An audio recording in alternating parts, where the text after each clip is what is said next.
Sundance has always been a dream for me. I never wanted to come here until I had a darn good reason, and this couldn't be a finer reason. With my short, that was starring Michaela Watkins here.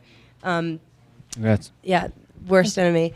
That was in 2011, and that was the first time that I set foot here, and it was magical and life-changing. And this is, needless to say, it feels like a life-changing experience. So it's emotional, a little bit. There's a community of people in Los Angeles that does the really, really high-end movie trailers. Everybody who's watching this has heard them many, many times. They're very well paid, very well rewarded, and they're not really a part of the movie business.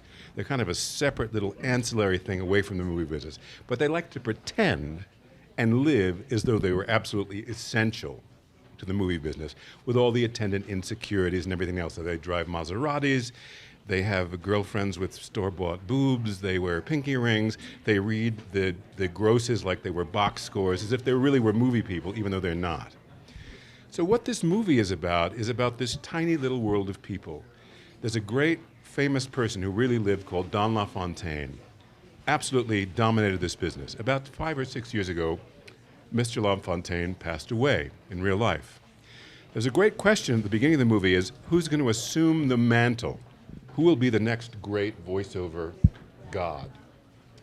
I'll let Ken go on from here. No. I was saying to her, we couldn't have answered it like this. To even ask anybody else the synopsis of what this movie's about would be silly. Well, because the you're making truth it is, sound, it is a beautiful movie, but the tone of your voice, how you're describing it, I'm getting excited to see it tonight. well, you all have other careers and lives and things that you do. I just sit in my room practicing this speech. I was absolutely flabbergasted at what a good director and writer like Belle is. She's unbelievable. I'd like to say I've barely worked with anybody. And You have not worked with Scorsese, the Coen brothers, or Woody Allen, no, correct? Okay. Barely done any work, and I was blown away by her as well. Really.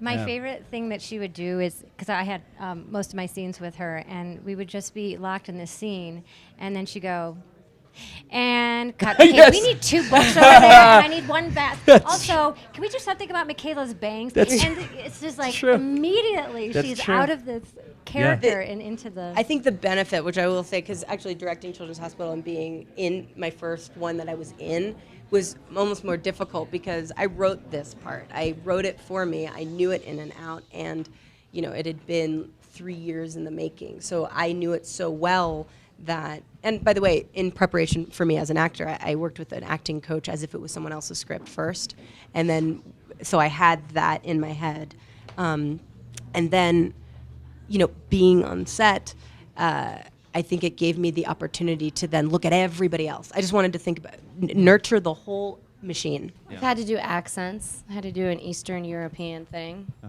So How'd that we go? all, the whole cast, went to a coach for that. Okay. It was good. Yeah. It was really good. I wouldn't have wanted to do it without it, It gives you the confidence that you're doing the right thing. I have not. Again, I haven't worked very much. Okay. What accent are you talking in right now?